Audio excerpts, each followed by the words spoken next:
Butterscotch pie with its velvety, smooth filling and caramelized flavor. It's a nostalgic sweetness reminiscent of the old-time recipes. And I have this spice that's older than Moses. Cardamom. I think that's Marina Seafling. Let's use cardamom in the butterscotch meringue on top. That would be really cool. Thank you. Yippee, yippee, yippee! Dippy, dippy, doo! I'll bring it back in a fresh stash. We'll get started on the crust. We're using our 2-crust recipe because this is a deep dish. We'll show you what we do with the extra later. Yeah, by the time she gets back, we'll be finished. We use a food processor, but you can use a pastry cutter too if you don't have one. 3 cups of regular all-purpose flour and 2 tablespoons of sugar. Half a teaspoon of kosher salt. And give that a whiz around. Add in a 1/3 cup of shortening and cube your cold butter. And here's how the name Butterscotch was invented. I get it. Butterscotch. Wah, wah, wah, wah. Get it? Butter, hopscotch.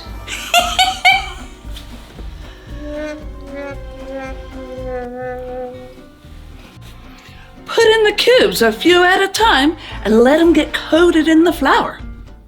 Pulse them and let it get to breadcrumbs. A tablespoon of lemon juice helps the flavor in this pie. And finally, a 1/2 cup of ice cold water. We had this chilling in the fridge all this time. And as soon as it comes together, stop. Put it in plastic wrap and let it chill for 1 to 2 hours.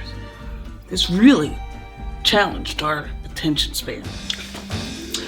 Hi, Moses. I'm a little busy parting the Red Sea at the moment, Marina. Where's that secret stash of cardamom? Hold on. Okay, swim through the Bab el Mandeb Strait. Okay. Continue through the Arabian Sea to reach the Indian Ocean. Okay. You must traverse the jungle to get to the plantation. Thanks, Moses. Resume. Be careful, my dear. It's quite dangerous. Tear off about 1/3 because this is the extra. And I'm going to show you what to do with it in a minute now. Roll it out a little bit more than 1/8 of an inch thick. We didn't quite get there, but that's okay. Our friends are going to love it. Give it a 1/4 turn every once in a while. It helps Big Val there keep it from sticking on the mat and round. Place it in the pie dish and let it sink into the corners. Clip the rim, about 1 inch overhang, and tuck it under. The crimping is the fun part. Notice we let the crimps lay over the top. That way it keeps the dough size from shrinking into the pan when we blind bake it next. Now, poke holes in the bottom of your crust. This lets steam escape and keeps the bottom from puffing up during the bake. If you don't have a kitchen loonie, you can use a fork. Crumple up some parchment paper, spill your baking beans in, and bake for 15 minutes at 350 degrees. Notice our parchment paper hangs over the edge and helps keep the edges from over browning while the rest of the crust bakes. Then take out the beans and bake for 15 to 18 minutes longer. It dries out the crust and lets it turn a golden brown. Oops, looks like my super spikes didn't work all the way. We'll just pop that. Look, it's Aquaman's house. Isn't he a doll? Oh.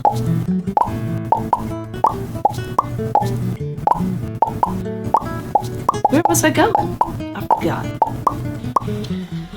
And while your crust is cooling, we'll make this butterscotch filling. Take a 1/3 cup of butter and simmer it on low heat. It'll get foamy and turn an amber color. This is called brown butter, by the way.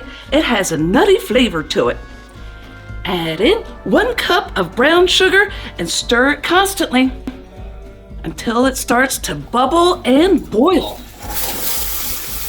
Whisk in 1 cup of boiling water. It's gonna spit and put up a fuss while you slowly add it in. Keep whisking until you get a sugar syrup. Pour it into a bowl and set it aside so it doesn't keep cooking and burn. And in another saucepan, add 6 tablespoons of cornstarch, a 1/4 teaspoon of kosher salt. Whisk those together and add in about a 1/4 cup of the milk. Whisk this smooth, then whisk in the rest of the milk. Heat it up just until it starts to steam a little.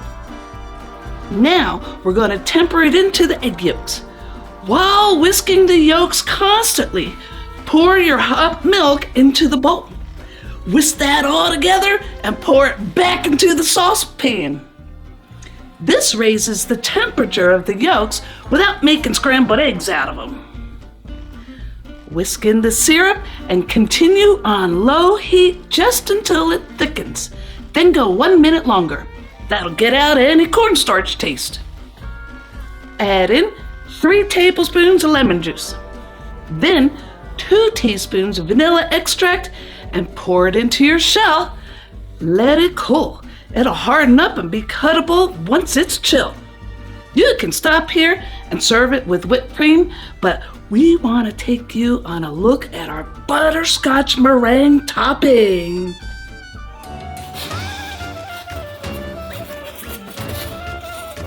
Hey, Moses! Whoa! Marina, you've got to stop popping in like this. Now I have to go back up to the cloud and re-download our new tablets. Which way did you say to turn at Aquaman's house? We love meringue, and this method of making it is called Swiss meringue. And with brown sugar, some folks call it seafoam meringue. Take your egg whites and 1 cup of brown sugar in your mixer bowl and set it on top of boiling water. This is called a double boiler, by the way, or in Europe they call it a bain-marie. Add in 1/2 teaspoon of cream of tartar. It's thick like snot at first, but it loosens up as it heats up. Hey, how come this is called Swiss meringue? Let's Google it. I actually asked AI, and it said Swiss meringue is named after the Swiss town of Meringue, where Swiss pastry chef Gasparini is said to have invented it in 1720. Yeah. Heat this to 106 degrees to pasteurize those eggs. Remove it from the heat and whisk to stiff peaks. Marina, you made it just in time. Add in 1 teaspoon of cardamom. That's stiff peaks. Now pipe it on. We're using a Wilton 1B. We love torching too.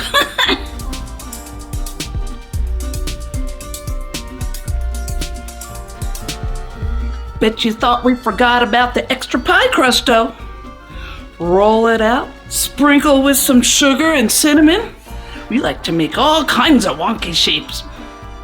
And bake for 15 to 20 minutes until the edges start turning a golden brown. Guys, we did great. Yay! Comments make our day.